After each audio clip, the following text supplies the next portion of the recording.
Guys, welcome back to my YouTube channel. അപ്പം CUT result വന്നു. അപ്പോൾ ഒരു വീഡിയോ നമ്മൾ ചെയ്യാമെന്ന് വിചാരിച്ചു, CUT റിലേറ്റഡ് ആയിട്ട് തന്നെ. പിന്നെ കുറച്ച് കുട്ടികൾ കമൻറ്റ് ഇട്ടുണ്ടായിരുന്നു ഡൽഹി യൂണിവേഴ്സിറ്റിനെ കുറിച്ച് ഒരു ഡീറ്റെയിൽഡ് വീഡിയോ ചെയ്യാൻ പറ്റുമെന്ന്. അപ്പോൾ അതും കൂടി കൂടിയിട്ട് ഞാൻ വിചാരിച്ചൊരു വീഡിയോ ചെയ്യാം. പിന്നെ കഴിഞ്ഞ വീഡിയോ ചെയ്തപ്പം ഞാൻ കുറച്ച് പോയിന്റ് പറയാൻ വിട്ടുപോയിട്ടുണ്ടായിരുന്നു. അത് ഞാൻ കമൻ്റായിട്ട് പിൻ ചെയ്ത് വെച്ചിട്ടുണ്ട്. പക്ഷേ എനിക്ക് തോന്നി അത് കുറച്ചും കൂടി വീഡിയോയിൽ വന്ന് പറഞ്ഞാൽ നിങ്ങൾക്ക് കുറച്ചും കൂടി പെട്ടെന്ന് കുറച്ചും കൂടി ആളുകളിലേക്ക് ആ പോയിന്റ്സ് എത്തിക്കാൻ പറ്റുമെന്ന് എനിക്ക് തോന്നി. അതുകൊണ്ടുകൂടിയാണ് നമ്മളൊരു വീഡിയോ ചെയ്യാമെന്ന് വെച്ചത്. അപ്പം ഞാൻ പറഞ്ഞു തരാം. ഈ വീഡിയോ നമ്മൾ പറയാൻ ഉദ്ദേശിക്കുന്ന കാരണം ഭയങ്കര ബേസിക് ആയിട്ടുള്ള കാര്യങ്ങളാണ്. പക്ഷെ അത് നമുക്ക് ഒരു യൂട്യൂബ് ചാനലിൽ നമുക്കത് പറഞ്ഞു തരാറില്ല. അങ്ങനത്തെ ബേസിക് ആയിട്ടുള്ള കാര്യങ്ങൾ പറയാനായിട്ടാണ് നമ്മൾ ഈ വീഡിയോ ചെയ്യുന്നത്. അപ്പം ഞാൻ പേഴ്സണലായിട്ട് എക്സ്പീരിയൻസ് ചെയ്ത കാര്യങ്ങൾ. ഓക്കെ, അപ്പോൾ വീഡിയോ തുടങ്ങാം. എനിക്ക് നിങ്ങളോട് മെയിനായിട്ട് പറയാനുള്ള കാര്യം നിങ്ങൾ ഹെൽപ്പ് ഡെസ്ക് ജോയിൻ ചെയ്യുക എന്നുള്ളതാണ്. കാരണം നിങ്ങൾക്ക് എന്ത് ചോദ്യങ്ങളുണ്ടെങ്കിലും, അതായത് നിങ്ങൾക്ക് ഫോം ഫിൽ ചെയ്യുന്ന സമയത്ത് നിങ്ങൾക്ക് ഓരോരോ ചോദ്യങ്ങൾ വരും. അത് സ്വാഭാവികമാണ്. അപ്പം അത് ചോദിക്കാൻ ഹെൽപ്പ് ഡെസ്കിൽ ജോയിൻ ഇരിക്കാന്ന് പറഞ്ഞാൽ നിങ്ങൾക്ക് അത് ഭയങ്കര ഹെൽപ്ഫുൾ ആയിരിക്കും. പിന്നെ അതേപോലെ തന്നെ നമുക്ക് കാര്യത്തിലോട്ട് വരാം. അപ്പം പറഞ്ഞു പോവാം. ഓക്കെ, CUT റിസൾട്ട് വന്നു. ഇനി നമ്മൾ എന്ത് ചെയ്യും എന്നാണ് ആലോചിച്ചിരിക്കണമെങ്കിൽ, നമ്മൾ സെൻട്രൽ യൂണിവേഴ്സിറ്റിയിൽ പഠിക്കാനാണല്ലോ നമ്മൾ CUT ചെയ്തത്. അപ്പം ഈ ഓരോരോ സെൻട്രൽ യൂണിവേഴ്സിറ്റിയിൽ നമ്മൾ അപ്ലിക്കേഷൻ വെക്കണം, നമ്മുടെ CUTൻ്റെ മാർക്ക് സ്കോർ വെച്ചിട്ട്. അപ്പം ഇത് നമ്മൾ ചെയ്യാമെന്ന് പറഞ്ഞു കഴിഞ്ഞാൽ ഓരോരോ യൂണിവേഴ്സിറ്റീസിൻ്റെ സൈറ്റ് തുറക്കണത് കാത്തിരിക്കാം. അതാണ് നമുക്കിനി ചെയ്യാനുള്ള കാര്യം. അവർ സൈറ്റ് ഓപ്പൺ ചെയ്യുമ്പോൾ നമ്മൾ നമ്മുടെ സ്കോറും കൊണ്ട് നമ്മുടെ സർട്ടിഫിക്കറ്റ്സും കൊണ്ട് അപ്ലൈ ചെയ്യാൻ പോവാം.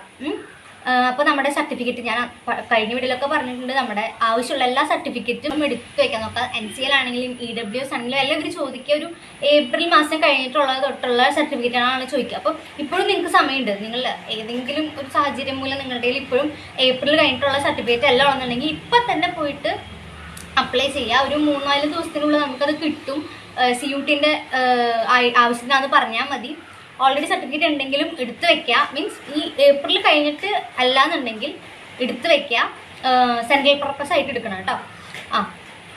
എന്നിട്ട് നമ്മൾ അപ്ലൈ ചെയ്യുക. ഓരോരോ യൂണിവേഴ്സിറ്റിയിൽ പോയിട്ട് സൈറ്റ് തുറക്കുമ്പോൾ പോയി അപ്ലൈ ചെയ്യുക. അപ്പം സൈറ്റ് തുറന്നോന്നൊക്കെ എങ്ങനെ അറിയും എന്നാണെങ്കിൽ ഈ ഹെൽപ്പ് ഡെസ്കിൽ ജോയിൻ ചെയ്യുക. അപ്പം ഓരോരോ യൂണിവേഴ്സിറ്റീസ് സൈറ്റ് തുറക്കുമ്പം ഹെൽപ്പ് ഡെസ്കിൽ വരും ഈ യൂണിവേഴ്സിറ്റി സൈറ്റ് തുറന്നിട്ടുണ്ടെന്ന് ടോന്ന്. ഇപ്പം ഞാൻ ഇവിടെ കൊടുക്കാം, ഡൽഹിൻ്റെ ഹെൽപ്പ് ഡെസ്കിൻ്റെ ആണ് കൊടുക്കുന്നത്. ഇതിൽ കയറി കഴിഞ്ഞാൽ നിങ്ങൾക്ക് വേറെ ഏത് യൂണിവേഴ്സിറ്റിൻ്റെ ആണെങ്കിലും ഹെൽപ്പ് ഡെസ്കുകൾ ഈ ഹെൽപ്പ് ഡെസ്കിൽ നിന്ന് കിട്ടും. അതിൻ്റെ ലിങ്കുകൾ ഓക്കെ, വാട്സപ്പ് ഗ്രൂപ്പ്. അങ്ങനെ നമ്മൾ അപ്ലൈ ചെയ്തു. നമ്മുടെ 10ാം ക്ലാസ്സിലത്തെ മാർക്ക് ചിലതിൽ ചോദിക്കും. 10ാം ക്ലാസ്സിലത്തെ മാർക്ക്, പിന്നെ നമ്മുടെ CUT സ്കോറൊക്കെ ഓട്ടോമാറ്റിക്കലി അതിൽ ലിങ്ക് ആവും. ചിലതിൽ കേട്ടോ, ചിലതിൽ നമ്മൾ അടിച്ചിട്ടില്ല, മിക്കതിലും ഓട്ടോമാറ്റിക്കലി ലിങ്ക് ആവും. പിന്നെ നമ്മുടെ സർട്ടിഫിക്കറ്റിനാണ് നമുക്ക് പ്രശ്നം വരാം. അത് നമ്മുടെ ഓക്കെ ആണെങ്കിൽ സിമ്പിൾ, നമ്മളപ്പം അപ്ലിക്കേഷൻ വെച്ചു.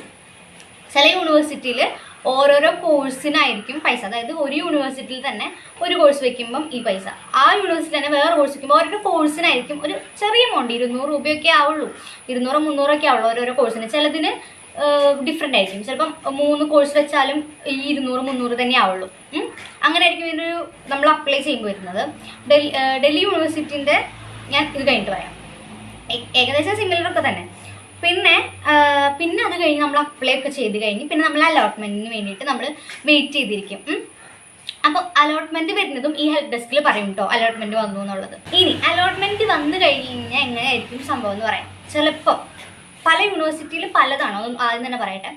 ചില യൂണിവേഴ്സിറ്റിയിൽ എല്ലാം ഓൺലൈൻ ആയിരിക്കും. എക്സാമ്പിൾ DUയിൽ മിക്ക കോളേജിലും DUയിൽ ഓൺലൈൻ ആയിരിക്കും എല്ലാം, വെരിഫിക്കേഷനും കാര്യങ്ങളൊക്കെ. പക്ഷെ ചില കോളേജുകളിൽ ഡയറക്റ്റായിട്ട് ആ കോളേജിൽ പോയിട്ട് നമ്മൾ ഡോക്യുമെൻ്റ് വെരിഫിക്കേഷൻ ചെയ്യേണ്ടി വരും. For example Indira Gandhi tribal university. അതായത് നമുക്ക് അലോട്ട്മെൻറ്റ് വന്നു കഴിഞ്ഞാൽ ഒരു 3 ദിവസത്തിനുള്ളിൽ നമ്മൾ അവിടെ മധ്യപ്രദേശിൽ എത്തണം. എന്നിട്ട് അവിടെ നമ്മൾ സെലക്ട് ആയി കഴിഞ്ഞാൽ നമ്മൾ അപ്പോൾ തന്നെ ഫീസ് അടയ്ക്കണം എന്ന് തോന്നുന്നു എനിക്ക് കേട്ടോ. അപ്പം മെയിനായിട്ട് എന്താണെന്ന് പറഞ്ഞാൽ ഈ അലോട്ട്മെൻറ്റ് വരാറാവുന്ന സമയമാകുമ്പോഴേക്കും നമ്മൾ ഫിനാൻഷ്യലി സ്റ്റേബിൾ ആയിട്ടിരിക്കുക. കാരണം അപ്പം തന്നെ അവർ ഫീസ് അടയ്ക്കാൻ പറയും. അത് കഴിയുമ്പോൾ ഫീസില്ല. പക്ഷെ ആ ഒരു സമയത്ത് നമ്മുടെ കയ്യിൽ അപ്പോൾ നമ്മൾ ഫിനാൻഷ്യലി സ്റ്റേബിൾ ആയിട്ടിരിക്കണം. ഫോർ എക്സാമ്പിൾ എനിക്ക് പറ്റിപ്പോയൊരു പ്രശ്നം പറയാം. എനിക്ക് ഫസ്റ്റ് അലോട്ട്മെൻറ്റ് തന്നെ അലോട്ട്മെൻറ്റ് വന്നു. ഈ അലോട്ട്മെൻറ്റ് പ്രോസസ്സിംഗ് എന്ന് പറഞ്ഞു കഴിഞ്ഞാൽ ഒരു 5-6 ദിവസമൊക്കെയാണ് ഈ പ്രോസസ്സിംഗ് ടൈം. ഓക്കെ, ഇതിൽ ഏറ്റവും ലാസ്റ്റത്തെ പ്രോസസ്സാണ് ഫീസ് എന്ന് പറയുന്നത്. അതിന് മുമ്പ് ഈ ഡോക്യുമെന്റ് വെരിഫിക്കേഷൻ ആണ്. ആദ്യം കോളേജിലത്തെ അതോറിറ്റി ഈ ഡോക്യുമെന്റ് വെരിഫൈ ചെയ്യണം, അത് കഴിഞ്ഞ് പ്രിൻസിപ്പൾ ഒപ്പിടണം, അത് കഴിഞ്ഞിട്ട് ആ പ്രിൻസിപ്പൾ ഒപ്പിട്ട് കഴിഞ്ഞാലേ നമുക്ക് ഫീസ് അടയ്ക്കാൻ പറ്റുള്ളൂ. ഓക്കെ, ഇതിനൊരു 5 ദിവസം 6 ദിവസമൊക്കെ ടൈമുള്ളൂ. എനിക്ക് പറ്റിപ്പോയത് എന്താണെന്ന് പറഞ്ഞു കഴിഞ്ഞാൽ എൻ്റെ ഡോക്യുമെന്റ് ഈ പറഞ്ഞ പോലെ ഏപ്രിൽ മാസത്തിനുള്ളിലല്ലായിരുന്നു എന്ന് പറഞ്ഞു. പക്ഷെ എൻ്റെ ഭാഗ്യത്തിന് ഞാൻ ഏപ്രിൽ കഴിഞ്ഞിട്ടുള്ള ഡോക്യുമെന്റ് എൻ്റെ കയ്യിൽ ഉണ്ടായിരുന്നു. അപ്പോൾ എൻ്റെ ഡോക്യുമെന്റ് റിട്രീവ് ചെയ്ത് തന്നു കോളേജ് അതോറിറ്റിയിൽ നിന്ന്. ഞാൻ എന്നിട്ട് പുതിയ ഡോക്യുമെന്റ് പോയി അവിടെ അപ്ലൈ ചെയ്തു. അപ്പോൾ ആ ഒരു അപ്ലൈ ചെയ്ത ആ ഒരു ഇതിന് ഒരു 3 ദിവസം എൻ്റെ ഇത് ഓൾറെഡി പോയി. പിന്നെ ബാക്കിയുള്ളത് എൻ്റെ 2 ദിവസമാണ് കേട്ടോ.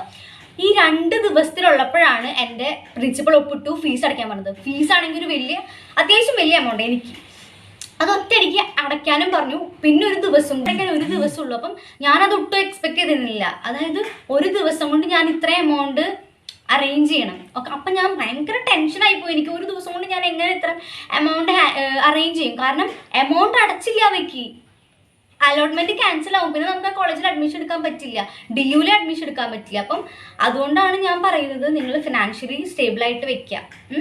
ഫിനാൻഷ്യലി നമ്മൾ സ്റ്റേബിളായിട്ട് ഇരിക്കുക. കാരണം ചിലപ്പം ഈ 3-5 ദിവസമൊക്കെ പിടിക്കും ഡോക്യുമെന്റ് വെരിഫിക്കേഷൻ. ഈ അവസാന ദിവസമാണ് ഇവർ പറയാ. അതിന് മുമ്പ് ഓപ്ഷൻസിൽ ഫീസ് അടയ്ക്കണം എന്ന് ഓൾറെഡി പറഞ്ഞിരുന്നെങ്കിൽ ഞാൻ പ്രിപ്പയർ ചെയ്യണേ. പക്ഷെ അതിലൊന്നും ഫീസ് അടയ്ക്കണമെന്നേ പറഞ്ഞിട്ടില്ല. പക്ഷെ ഈ പ്രിൻസിപ്പൾ ഒപ്പിട്ടു ടിക്ക് വന്നപ്പോഴാണ് പിന്നെ അവർ പെട്ടെന്ന് പറഞ്ഞു ഫീസ് അടയ്ക്കാൻ.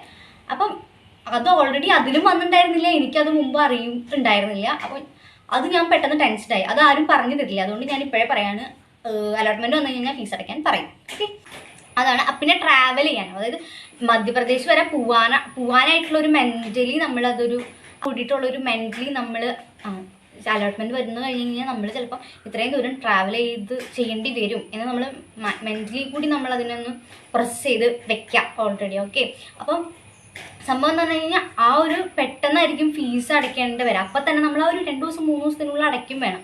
അപ്പം അത് കഴിഞ്ഞെന്ന് വെക്കി, അത് കഴിഞ്ഞാൽ നമ്മൾ അഡ്മിഷൻ ആയി, പിന്നെ നമുക്ക് ഫീസ് ഇല്ല. പിന്നെ നമുക്ക് എക്സാമിൻ്റെ ടൈമിനൊക്കെ എക്സാം ഫീസൊക്കെ ഉണ്ടാവുള്ളൂ. അപ്പം പക്ഷെ പിന്നെ നമുക്ക് ഫീസ് ഇല്ല. പക്ഷെ ആ ഒരു സമയത്ത് നമ്മൾ ഫീസ് അടയ്ക്കേണ്ടി വരും. അപ്പം നമ്മൾ ഫിനാൻഷ്യലിയും മെൻ്റലിയും ട്രാവൽ ചെയ്യാനും ഒക്കെ എന്താ പറയുക ഓൾറെഡി നമ്മൾ മനസ്സിൽ വരാം. ചിലപ്പോൾ ട്രാവൽ ചെയ്യേണ്ടതൊക്കെ വരും. ഇതെല്ലാ യൂണിവേഴ്സിറ്റിൻ്റെയും കാര്യമായിട്ടോ പറയുന്നത്. DU ഉൾപ്പെടെ എല്ലാ യൂണിവേഴ്സിറ്റിക്കും വരുന്ന കാര്യമാണ് കേട്ടോ ഞാനീ പറയുന്നത്. ചിലപ്പോൾ വെരിഫിക്കേഷൻ ഓൺലൈൻ ആയിരിക്കും, ചിലപ്പോൾ വെരിഫിക്കേഷൻ ഓഫ്ലൈൻ ആയിരിക്കും. നമ്മൾ ഡയറക്റ്റ് പോകേണ്ടി വരും. എങ്ങനെയാണെങ്കിലും ഈ അലോട്ട്മെന്റ് വന്ന് നമുക്ക് കിട്ടിക്കഴിഞ്ഞ് കഴിഞ്ഞാൽ ഫീസ് അടയ്ക്കുന്നത് ഭയങ്കര ഒരു 2 days ഒക്കെ മാക്സിമം കിട്ടുള്ളൂ. ഡോക്യുമെന്റ് വെരിഫിക്കേഷൻ ആണെങ്കിലും എന്തെങ്കിലും ആ ഡോക്യുമെന്റ്സിൽ എന്തെങ്കിലും കുഴപ്പമുണ്ടെങ്കിൽ അവർ നമുക്ക് റിട്രൈവ് ചെയ്യും. അപ്പം അവർ ചിലപ്പോൾ ചില സമയങ്ങളിൽ കോൾ ചെയ്തും പറയും. അപ്പം നമ്മൾ ഒരു അലോട്ട്മെന്റ് വന്നു കഴിഞ്ഞ് കഴിഞ്ഞാൽ നമ്മൾ ഡോക്യുമെന്റ് വെരിഫിക്കേഷൻ നടന്നുകൊണ്ടിരിക്കുകയാണെങ്കിൽ നമ്മൾ ഇടയ്ക്കിടയ്ക്ക് ഓൺലൈൻ ആയിട്ടാണെങ്കിൽ കേട്ടോ ഇടയ്ക്കിടയ്ക്ക് ചെക്ക് ചെയ്തുകൊണ്ടിരിക്കണം. ഓഫ്ലൈൻ ആയിട്ടാണെങ്കിൽ പിന്നെ നമ്മൾ ട്രാവൽ ചെയ്യാൻ റെഡി ആയിട്ടിരുന്നാൽ മതി. അത് കഴിഞ്ഞ് ഫീസ് അടച്ച് കഴിഞ്ഞ് കഴിഞ്ഞാൽ നമുക്ക് അലോട്ട്മെന്റ് സ്ലിപ്പ് കിട്ടും. ആ സ്ലിപ്പ് നമ്മൾ പ്രിന്റ് എടുത്ത് വയ്ക്കാം, കയ്യിൽ വയ്ക്കാം. കഴിയും, നമ്മൾ കോളേജിലെ സ്റ്റുഡൻ്റായി. പിന്നെ എത്ര ഫീസ് ആയിരിക്കും ഒരു കോളേജിൽ, അല്ലെങ്കിൽ ഒരു കോളേജിൽ ഒരു യൂണിവേഴ്സിറ്റിയിൽ ഒരു കോഴ്സിന് എത്ര ഫീസ് ആയിരിക്കും ഏകദേശം, അല്ലെങ്കിൽ എങ്ങനെയായിരിക്കും എന്നൊക്കെ അറിയാൻ ഞാൻ പറഞ്ഞില്ലേ മുമ്പേ പ്രിപ്പയർ ചെയ്ത് ഇരിക്കണമെന്ന്. അങ്ങനെ അറിയാനാണെങ്കിൽ നമ്മുടെ ഹെൽപ്പ് ഡെസ്കിൽ തന്നെ ഫീസ് സ്ട്രക്ചറൊക്കെ ഓരോരോ കോഴ്സ്, അതായത് ആ കോഴ്സിൽ പഠിക്കുന്നവർ തന്നെ നമുക്ക് അവർ തന്നെ നമുക്ക് ഗൈഡ് ചെയ്ത് തരും. അപ്പോൾ ഹെൽപ്പ് ഡെസ്കിൽ ജോയിൻ ചെയ്താൽ മതി. ഫീസ് സ്ട്രക്ചറൊക്കെ നിങ്ങൾക്ക് ഹെൽപ്പ് ഡെസ്കിൽ നിന്ന് കിട്ടിക്കോളും കേട്ടോ. പിന്നെ ഈ അലോട്ട്മെന്റ് സ്ലിപ്പ് എന്തിനാണ് കയ്യിൽ വെക്കണമെന്ന് പറഞ്ഞാൽ നമ്മൾ പിന്നെ ആ കോളേജിലത്തെ സ്റ്റുഡൻ്റ് ആയിക്കഴിഞ്ഞു ഫീസ് അടയ്ക്കുന്ന സമയം തൊട്ട് പിന്നെ നമുക്ക് DUൻ്റെ കാര്യമാണ് കേട്ടോ, ബാക്കിയുള്ള കോളേജിനും സിമിലർ ആണെന്ന് ഞാൻ വിചാരിക്കുന്നു. ഈ അലോട്ട്മെന്റ് സ്ലിപ്പ് കാണിച്ചാലേ നമ്മൾ പിന്നെ കോളേജിൻ്റെ ഉള്ളിൽ കയറ്റുള്ളൂ. പിന്നെ ചില യൂണിവേഴ്സിറ്റിയിൽ പിന്നെയും ഒരു ഡോക്യുമെന്റ് വെരിഫിക്കേഷൻ ഒക്കെ ചിലപ്പോൾ ഉണ്ടാവും. എൻ്റെ കോളേജിൽ ഇതുവരെ അങ്ങനെ ഉണ്ടായിട്ടില്ല. ആ കഴിഞ്ഞത് കഴിഞ്ഞു. പിന്നെ ഞങ്ങൾക്ക് ഈ സ്ലിപ്പ് കാണിച്ചു കഴിഞ്ഞാൽ കോളേജിനുള്ളിൽ കയറാം, ക്ലാസ്സുകൾ അറ്റൻഡ് ചെയ്യാം. കുറച്ച് നാൾ കഴിഞ്ഞിട്ട് ഐഡൻറ്റി കാർഡ് കിട്ടി. പിന്നെ ID കാർഡ് കാണിച്ചിട്ടാണ് നമ്മൾ കോളേജിനുള്ളിൽ കയറാം. ഓക്കെ, അപ്പം ഇതാണ് ബേസിക് ആയിട്ടുള്ള കാര്യങ്ങൾ. ഇനി നിങ്ങൾക്ക് ഡൗട്ടുകൾ ഉണ്ടാവും, കുഞ്ഞു ഡൗട്ടുകളൊക്കെ ഉണ്ടാവും. പക്ഷെ അതൊക്കെ എന്താ പറയുക, ഹെൽപ്പ് ഡെസ്ക് ജോയിൻ ചെയ്യാം.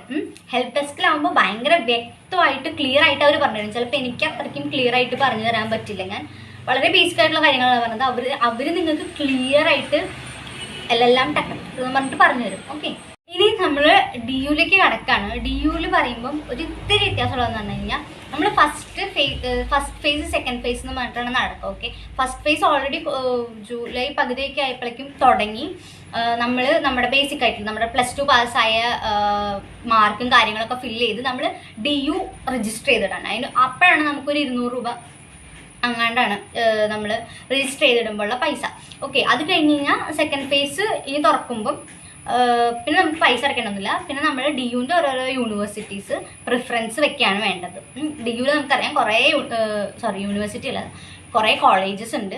അപ്പം ഡി യുവിൻ്റെ ഓരോരോ കോളേജിൽ ഓരോരോ കോഴ്സുകൾ നമ്മൾ പ്രിഫറൻസ് അനുസരിച്ച് വെക്കണം, എന്നിട്ട് സബ്മിറ്റ് അടിക്കുക. അതാണ് ഫേസ് 2 ഡി യുവിൻ്റെ വരുമ്പോൾ. ഓക്കെ, അപ്പം ഈ പ്രിഫറൻസ് വെക്കണേലാണ് നമ്മുടെ എല്ലാം, നമുക്ക് അഡ്മിഷൻ കിട്ടുമോ എന്നിരിക്കുന്നത് ഈ പ്രിഫറൻസ് വെക്കണേലാണ്. പ്രിഫറൻസ് വെക്കുന്നതാണ് ഡൽഹി യൂണിവേഴ്സിറ്റിയിൽ അഡ്മിഷൻ കിട്ടാനായിട്ടുള്ള മെയിൻ കാരണം. നമുക്ക് പ്രിഫറൻസ് നമ്മൾ എങ്ങനെ വെക്കുന്നു അതിനനുസരിച്ചിരിക്കും നമുക്ക് അഡ്മിഷൻ കിട്ടുമെന്നുള്ള കാര്യം. അപ്പം ഹെൽപ്പ് ഡെസ്ക് ജോയിൻ ചെയ്യുക. ഹെൽപ്പ് ഡെസ്കിൽ അവരുടെ ഗൈഡൻസ് നിങ്ങൾ എടുക്കുക. അവർ ഗൈഡ് ചെയ്യണതിന് അനുസരിച്ച് നമ്മൾ പ്രിഫറൻസ് വെക്കുക.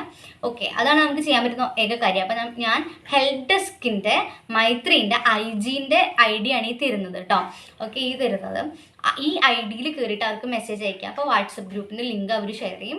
അവർ നിങ്ങൾക്ക് വാട്സപ്പ് ലിങ്ക് പ്രൊവൈഡ് ചെയ്യും. ഒരു ഗ്രൂപ്പാണ്, അതിൽ നിങ്ങൾക്ക് സ്റ്റുഡൻസിനെയും കിട്ടും, നിങ്ങളുടെ സീനിയേഴ്സായിട്ടൊക്കെ ഡയറക്റ്റ് സംസാരിക്കാം. അവർ നിങ്ങളെ നല്ലപോലെ ഗൈഡ് ചെയ്യും. ഓക്കെ, എനിക്കറിയാം നിങ്ങളിപ്പോൾ കടന്നു പോകുന്ന സാഹചര്യത്തിലൂടെ ഞാൻ ഒരു കൊല്ലം മുമ്പ് കടന്നു പോയതാണ്. എനിക്കറിയാം ഭയങ്കര ടെൻഷനും ഭയങ്കര സ്ട്രെസ്ഡ് ആയിരിക്കും നമ്മൾ, എനിക്കറിയാം. പക്ഷെ എനിക്ക് പറയാനുള്ളത് നിങ്ങളൊട്ടും ടെൻഷൻ അടിക്കേണ്ട. കാരണം നിങ്ങളെ ഹെൽപ്പ് ചെയ്യാനായിട്ടൊരു ഹെൽപ്പ് ഡെസ്ക് തന്നെ ഉണ്ട്. ഒന്നല്ല, കുറേ അധികം എല്ലാ യൂണിവേഴ്സിറ്റികളിലും ഹെൽപ്പ് ഡെസ്കുകളുണ്ട്. നിങ്ങളെ ഹെൽപ്പ് ചെയ്യാനായിട്ടാണ് അവരിയ്ക്കുന്നത്.